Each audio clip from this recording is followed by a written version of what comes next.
ओम शक्ति जी बम महादेव। आज थोड़ा विलंब से आने का ये कारण, दिन में बहुत भजन कीर्तन हो गया। आशा करता हूँ आप सबको बहुत पसंद आया होगा और माँ भगवती की असीम कृपा रही कि आज जो अच्छा जो है सत्संग हुआ, बहुत ही अच्छा, जो हम सोचते थे उससे भी बहुत अच्छा। मेरी तरफ से ओम शक्ति, जय परा शक्ति। उत्तम सिंह जी एज यूजुअल सबसे पहले आए हैं। आपका जो है स्वागत है असली भक्ति में। श्री राधे रासेश्वरी।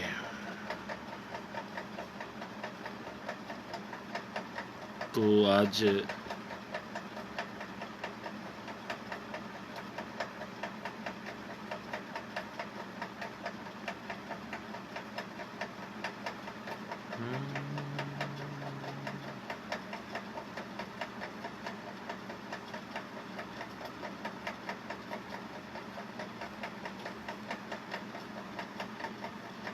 जय चंडी माँ जी, सबको जय चंडी माँ। प्रणाम प्रणाम विश्ववीर जी, प्रणाम। लेकिन आज आपने दिन का कीर्तन मिस कर दिया क्या? कविश जी जय माता की। भाई भोजन पानी करने में अब ये देखो, मुझे दिन भर 3-4 घंटे हमने सत्संग किया की, फिर उसके बाद मैं फिर वहाँ से आके परिवार भी देखना होता है। भोजन करके फिर मैं ऊपर आ गया हूँ अपने रूम में और आप सब लोगों का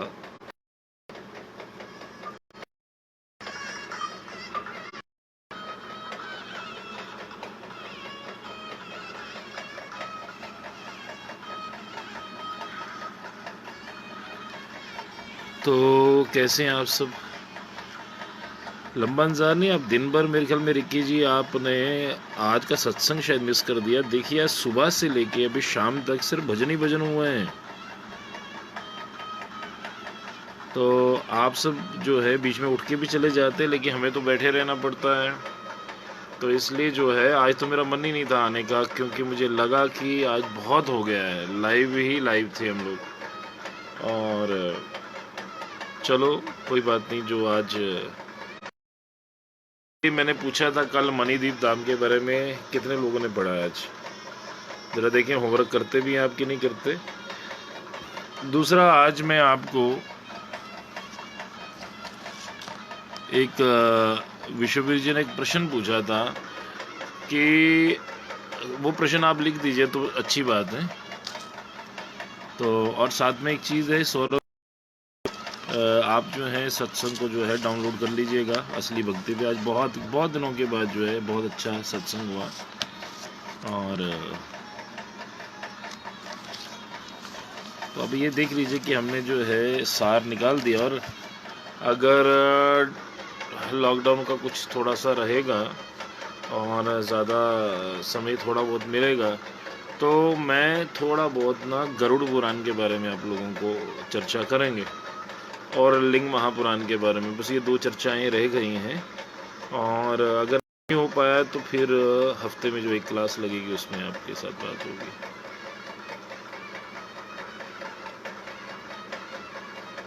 दूसरों का ऑरा जो है हमें ज़रूर अफेक्ट करता है जी। अगर उसका ऑरा नेगेटिव है तो आपकी ऑरा की उस में इलेक्ट्रोमैग्नेटिक फील्ड के अंदर आ जाता है और वो आपको थोड़ा सा अफेक्ट करता है। लेकिन जिसका तेज बड़ा होगा, जिसकी लाठी उसी की भैंस। अगर आपका ओज तेज बड़ा है तो आप उसको ओवरलैप कर देंगे, नहीं तो वो आपको ओवरलैप कर देगा। लेकिन चक्र शुद्धि से जो है सब चीज़ें क्लीन हो जाती हैं। लगातार चक्र शुद्धि करनी चाहिए और जैसे नहाते हैं वैसे ही एक दिन छोड़ के एक दिन चक्र शुद्धि क्लिनजिंग करते रहना चाहिए। पॉजिटिव और के बेनिफिट ही बेनिफिट हैं जी। आपके अंदर जो है कलर बराबर रहते हैं तो आपको बीमारियां नहीं लगती। अगर आपके ऑरा में कोई भी कलर की एक आध भी कमी हो जाए तो फिर आपको जो है स्टोन पहनने पड़ते हैं, कलर थेरेपी करनी पड़ती है। 7 रंग के धागे लोग उसमें गांठे लगा के भगवान का नाम लेके आपको पहना देते हैं। तो अगर आपकी ऑरा का 7 रंगों में से एक रंग भी थोड़ा सा इम्बैलेंस है तो आप समझ लीजिए कि आपको बीमारी होने वाली है और आपका मेंटल हेल्थ, आपका फिजिकल हेल्थ जो है इफेक्ट होने वाला है।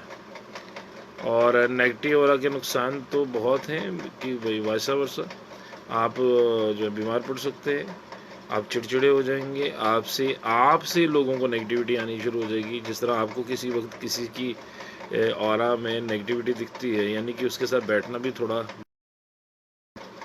तो फिर अलग तरह अंदर से उत्पन्न होनी शुरू हो जाती हैं।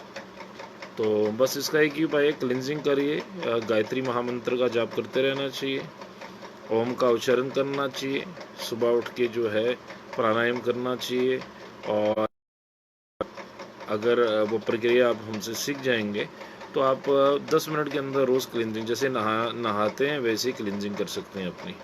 और इससे जो है आपका जो है ऑरा जो है बिल्कुल जो है क्लिनज रहेगा, क्लीनिंग उसकी जो है आप कर पाएंगे, चक्रा जो ब्लॉकिंग होगी वो छूट जाएगी। और माता भगवती जो है, माँ भुवनेश्वरी आप सब पे कृपा करे, ये जगदम्बा की शक्ति हमारे अंदर विराजमान है। सिर्फ यही है कि जब तक आपको कोई सक्षम गुरु नहीं मिलता उसको उसके अंडर रह के ये चीज़ करनी चाहिए, वरना जो है घातक होती है, मैंने आपको बता।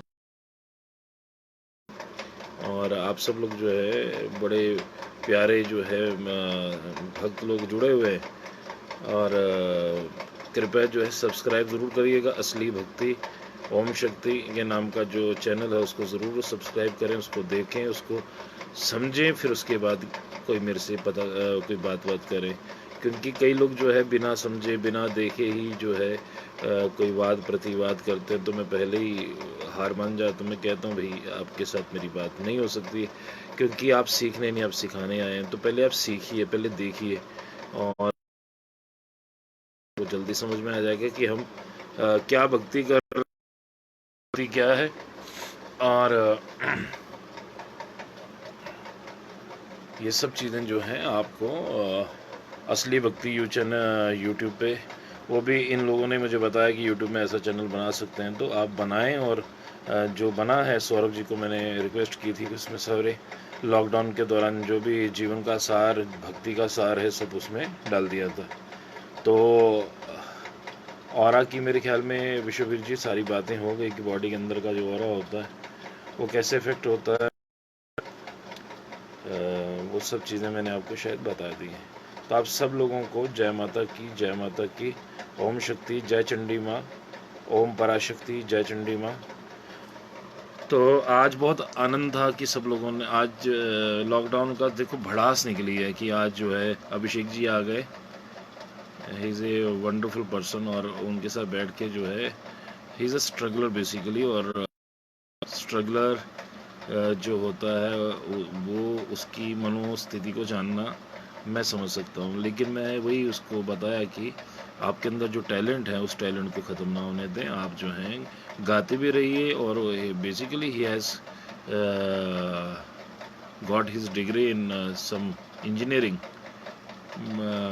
पर फिर भी वो जो है कॉम्पिटिटिव एग्ज़ाम की तैयारी करना चाहता है, तो मेरी बेस्ट विशेज़ उसके साथ हैं।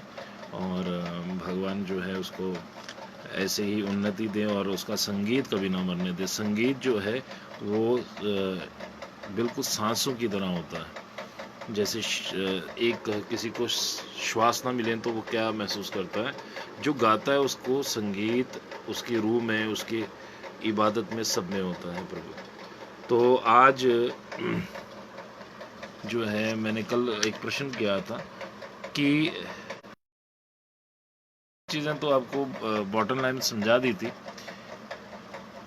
नाम, धाम, लीला और चिंतन, ये 4 चीज़ें जब तक आपको नहीं पता चलेंगे भगवान की प्राप्ति नहीं हो सकती है। फिर उसके बाद जो है नाम भी बता दिया, धाम भी बता दिया। अब वहाँ पे जाने का रास्ता ये जो है ये फेसबुक के इन सोशल मीडियाज़ पे नहीं डिस्कस होते।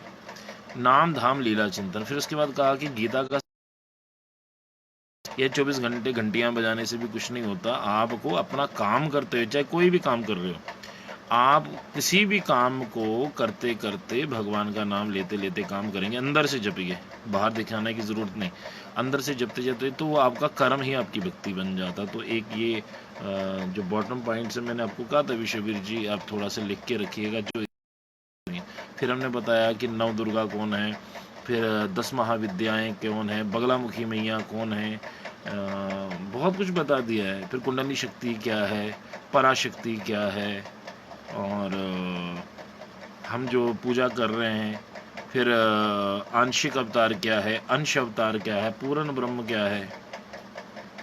तो अगर मैं समराइज़ कर रहा हूँ कि इतनी चीज़ें आपको याद भी रहनी चाहिए, आप पेन और कॉपी से नोट करते रहे, फिर कभी खाली वक्त में पढ़ने का बहुत आनंद आता है। और जो धार्मिक हैं वो तो रोज़ ही पढ़ेंगे, क्योंकि उनको तो उत्तर मिल गए हैं कई चीज़ों। तो बाकी फिर भी अगर आप कुछ प्रश्न करना चाहें तो कर सकते हैं, क्योंकि मैंने आज तो समराइज़ करना था सब चीज़ों को ना, यानी कि सबको जो है समराइज़ करना था। तो मैंने एक चीज़ पूछी थी कि क्या आप लोगों ने माता का धाम मणिदीप धाम के बारे में पढ़ा? अगर नहीं पढ़ा तो कृपया उसको पढ़िए और फिर उसके बाद मेरे साथ चर्चा करिए कि माँ का जो लोक है वो कैसा है, कितना सुंदर है, क्या है। हम लोग जो है कितने प्रकार के मोक्षों को प्राप्त करते हैं, सानिध्य, सारूप्य, सालोक्य, केवल मोक्ष, और जो उसके लोक की प्राप्ति होती है उस लोक का वर्णन क्या है। जैसे मुसलमान लोगों को जन्नत के बारे में बता दिया, जन्नत की दूध की नदियाँ होंगी, चिलगोजे होंगे, मिट गए हैं और उसके लिए बम लगा के भी मरने के लिए तैयार हैं। और हमारे ग्रंथों में लिखा कि भगवान को प्राप्त करना हमें हो रहे नहीं चाहिए भाई, हमें ये चलगोज़े नहीं चाहिए। हम मरेंगे और हमने भगवान के लोक में जाना है। जो सगुण ब्रह्म की उपासना करते हैं, दो तरह से हिंदू धर्म, एक सगुण ब्रह्म की, एक निर्गुण ब्रह्म की। जो सगुण ब्रह्म की उपासना करते हैं वो अपने अपने भगवान के पास जाएंगे। चाहे वो वैष्णवी शक्ति की उपासना करते हैं, तो मैं शाक्त हूँ इसलिए गोल तिलक लगाया, तो वैष्णव शक्ति के पास जो जाना चाहते हैं वो भी पराशक्ति की पूजा करेंगे। और हमारा जो शक्ति का संप्रदाय है वो 5वां स्तंभ है, उसको बोलते हैं शाक्त मत। तो हम शाक्त मत को फॉलो करते हैं डायरेक्टली इनडायरेक्टली। और फिर जो वैष्णवी के बाद शैवी शक्ति है, शैवी शक्ति में दुर्गा, चंडी, काली, किसी की भी आप पूजा करते हैं तो शैवी शक्ति है। माँ के जो 51 शक्ति पीठ हैं, एक गुप्त भी है, तो 51 शक्ति पीठों के 51 भैरव हैं। 51 शक्ति पीठों में से किसी एक की साधना, पूजा अर्चना जो करता है तो वो भी वहाँ भगवती की ही पूजा अर्चना करता है, डायरेक्टली इनडायरेक्टली, प्रत्यक्ष अप्रत्यक्ष रूप से। तो उसके बाद पराशक्ति है, स्वतंत्र शक्ति, निर्गुण निराकार की शक्ति। लेकिन जब हम सगुण साकार ब्रह्म की पूजा करते, सगुण शक्तियाँ शरीर, तो उन शक्तियों का एक वास है, निवास है, तो हम 100% उनके लोक में जो है मोक्ष की प्राप्ति जब करेंगे तो वहाँ पे ही पहुँचेंगे। तो सालोक्य मोक्ष भी है, ये मैं नहीं कह रहा हूँ, पुस्तकों में लिखा, आप खुद पढ़ लीजिए। जहाँ पे यह लगे कि मैं गलत बोल रहा हूँ तो मुझे करेक्ट कर लीजिएगा। तो माँ के लोक में जो प्रवेश है वो ऐसे नहीं मिलता है। आप उस लोक में जो है प्रवेश तभी करेंगे जब आप शुद्ध प्रणाली से उसकी भक्ति करेंगे। तो माँ भगवती की जो शुद्ध प्रणाली की भक्ति से आप जो है उनके लोक में प्रवेश कर पाएंगे। तो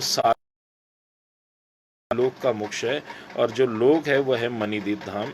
चाहे आप चंडी की पूजा करें, काली की पूजा करें, आपको जाना मणिदीप धाम में ही है। तो आपको नाम भी बता दिया, उस मणिदीप धाम के अधिष्ठात्री मैया का नाम है माता भुवनेश्वरी। तो अब नाम और धाम पता चल गया आपको, और उसी की मैं फोटो भी दिखाऊंगा। और भेदा भेद में आपको ललिता त्रिपुरा सुंदरी और माँ भुवनेश्वरी के बारे में भी थोड़ी जानकारी। तो माँ भगवती की दो जो शक्तियाँ हैं, ये दोनों शक्तियाँ दो अलग अलग शक्तियाँ होके भी एक ही हैं, और इन दोनों की पूजा श्री पूजा में आती है। और श्री यंत्र की पूजा जिसको आती है उसके अंदर जो है एम क्लीम सोम इसका जाप है, इसका मंत्र है। लेकिन बिन गुरु के नहीं इसको करना चाहिए, और समझ कर अच्छी तरीके से विधिवत समझ के ही इसको करना चाहिए। लेकिन ज्ञान, क्योंकि ज्ञान होगा नहीं, कोई इंसान ये नहीं कहेगा कि मैं भगवान को मेरी पूजा करनी शुरू कर दूं। कोई, जैसे मैंने आपको कहा, बहुत चीज़ें बताई कि हम पहले कहते थे कि हम माता के सेवक हैं, दास हैं, नौकर हैं, चेले हैं। आज 20 सालों के अंदर ये हो गया कि लोग जो हैं दास चेले नहीं बन रहे, आजकल सीधा ही भगवान बन रहे, कहते हैं हम माता हैं। तो आप सोचिए कि माता का जब लोक के बारे में आप पढ़ेंगे आपको पता चलेगा माता कितनी अनंत है, विशाल है, और वो तो किसी के अंदर समा ही नहीं सकती हैं। उनका सिर्फ सूरज बड़ी दूर है, उसकी किरणें नीचे समा सकती हैं। किरणें जो है 5%, 10%, 80 वाट का बल्ब होता है, 100 वाट का बल्ब हो सकता है, 1000 वाट का बल्ब हो सकता है। लेकिन अगर कोई बल्ब ये बोला कि मैं सूरज मेरे अंदर है, तो वो गलत बात है। तो आशा करता हूँ आपको समझ में आ गई होगी। और फिर मैंने अंश अवतार, आंशिक अवतार और पूर्ण ब्रह्म की पूजा के बारे में बताया कि we are basically worshipping demigods, और वो उनके साथ हमने अवहेलना नहीं करनी। हमने कहा था आपका कुल देव बड़ा या इष्ट देव बड़ा, तो मैंने बताया था इष्ट देव बड़ा है, क्योंकि कुल के साथ कुल देवता खत्म हो जाता है, उसके बाद अगले जन्म में आपका दूसरा कुल देवता। तो कुल देवता के लिए, लेकिन अगर उसकी पूजा मांग हैं, आपकी पूजा आराधना में और आपकी नौकरी देने में, पैसा देने में, बच्चे देने में, लेकिन मोक्ष नहीं दे सकते। फिर मैंने आपको बताया था कि जो जैसे भगवान शिव के गले में नाग जो हैं वासुकी नाग जी हैं, तो कोई अगर वासुकी नाग की ही पूजा करेगा तो मोक्ष की प्राप्ति नहीं करेगा, वासुकी नाग की कृपा का पात्र बनेगा। Vasuki Nag himself is enlightened by lord Shiva. तो हमें वासुकी नाग के साथ साथ में भगवान शिव की पूजा साथ में रखनी चाहिए, यानी और उनके जो आगे बेटे हैं वो है बाबा सुरगल, बाबा कैलकनाथ। तो अगर कोई बाबा सुरगल की पूजा कर रहा है तो डायरेक्टली इनडायरेक्टली वो किस शक्ति की पूजा, भगवान शिव की पूजा कर रहा है, शैवी शक्ति की। लेकिन वो कई लोग उसी में कन्फाइंड हो जाते हैं, बिल्कुल फंस जाते हैं, और वो कहते हैं कि बस हमें बाबा सुरगल या बाबा वासुकी नाग ही पहुंचा देंगे कहीं पे। वो कहीं नहीं पहुंचा सकते भैया, आपको समझना पड़ेगा। हिंदू धर्म में ये है कि आप उन भगवान की जरूर पूजा करो, लेकिन आपको ये पता होना चाहिए पार ब्रह्म परमेश्वर कौन है। आप उस वासुकी नाग बाबा सुरगल के ऊपर जो है भगवान शिव की फोटो रख दो। फिर जब आप आरती करोगे तो उन दोनों की आरती से बाबा सुरगल भी खुश होंगे और बाबा भगवान शिव भी खुश होंगे, और आपको भी दिमाग से ये निकल जाएगा कि आप इनको अलग अलग पूजा कर रहे हैं, एक ही में उन दोनों को देख रहे हैं, और सुरगल बाबा को जो है आप भगवान शिव में देख रहे हैं। तो आपको ये समझ में होगा कि सोर्स ऑफ एनर्जी, एनर्जी का सोर्स क्या है, और वहाँ से एनलाइटमेंट हो रही है उन डेमी गॉड्स की। तो इस तरीके से आप भटकेंगे नहीं तो आप भटक जाएंगे पूरी उम्र जो है। आप बाबा कालीवीर की पूजा करेंगे और आखिर में क्या होगा, बाबा कालीवीर आपको मोक्ष की प्रदान नहीं कर सकता है। आपको पता नहीं बाबा कालीवीर किन को मानते थे, किन की शक्ति उनके अंदर समाई थी। तो आप उनको उनके साथ पूजेंगे तो आप जल्दी जो है असली शक्ति तक पहुंच पाएंगे। तो हम लोगों ने क्या किया कि व्यापार करने के चक्कर में ना, कि भगवान की पूजा करो, भगवान की पूजा करो, ये मिलेगा वो मिलेगा, तो हम बेसिकली भटक गए हैं। हम असली भक्ति की तरफ नहीं जा रहे हैं। हमें हमारा एंड जो है वो आखिरत भी होना चाहिए। जैसे एक मुसलमान भाई जो आखिर में आखिरत की बड़ी टेंशन होती है, चाहे उनके लिए जन्नत ही सब कुछ है, लेकिन वो आखिरत के लिए बहुत कुछ करते हैं और किसी के आगे माथा नहीं टेकते। कितने पीरों ओलियों की दरगाहें हैं, लेकिन वो उधर ज़रूर जाएंगे उधर, लेकिन बाद में कुरान खानी पे ही बैठ जाते हैं और कुरान की ही वो करते हैं कि भाई हमें आखिर में, ये उनका मत है। तो हमें भी मोक्ष की ही प्राप्ति करनी है, हमें सिर्फ भगवान के लोक की प्राप्ति करनी है। ये अपने मन में जीवन का एक लक्ष्य बना के रखिए। उसके बाद आप जाइए हर जगह, मन्नत मांगिए, मुरादें मांगिए, कोई बात नहीं है। हम बच्चे हैं, हमने उन्हीं से मांगना है, लेकिन जिससे आपने मोक्ष की प्राप्ति करनी है उससे सिर्फ मोक्ष मांगिए। तो ये मेरा आपसे जो है निवेदन है कि आप भटके नहीं। और साथ में किसी भी मनुष्य की जो है, जैसे अगर कोई मनुष्य, लेकिन अगर कोई ये बोले कि मैं भगवान हूँ, उसकी पूजा करना शुरू कर, तो भगवान नाराज हो जाते हैं। और कोई वेशभूषा धारण करके बोले कि मैं माता हूँ, और आप उस माता की राधा माँ की तरह पूजा करने शुरू कर दें, राधे माँ की, तो वो गलत है। क्योंकि इंसान कभी भगवान नहीं बन सकता। इंसान भगवान कभी नहीं बन सकता। भगवान भगवान है, इंसान इंसान है। गुरु की सेवा, गुरु को भगवान का दर्जा दे सकते हैं, लेकिन गुरु गोविंद दोनों खड़े काके लागू पाए, बलिहारी गुरु के जिस गोविंद दियो में, जो गुरु आपको भगवान का एड्रेस बताता है, कि भगवान की भक्ति में प्रेरित करता है, आप उस गुरु की सेवा पूजा वंदना करें तो आपको फायदा होगा। लेकिन अगर आप भगवान को छुड़वाने वाले गुरु की पूजा करते हैं तो राक्षस की पूजा कर रहे हैं, कि भगवान कुछ नहीं है मेरी पूजा करो, ऐसे भी पंथ चल पड़े हैं, तो वो आपको भटका रहे हैं। या ऐसे लोग जो स्वयं स्वयं अपने आप को भगवान या देवी घोषित करते हैं, तो वो भी गलत है। हाँ, ये बोलें कि हम उनके सेवक हैं, हमारे अंदर जो है उनकी लाइट आती है, तो वो ठीक है। तो आप थोड़ा सा यानी एक छोटी सी ड्रा है एक लाइन, कब आप सुपरस्टिशंस में चले जाते हैं और कब आप स्पिरिचुअल होते हैं, ये आपको खुद भी नहीं पता चलता। यानी आपको समझदार होना पड़ेगा कि कहाँ हमारी स्पिरिचुअलिटी ख़त्म होती, कहाँ से अंधविश्वास शुरू हो रहा है।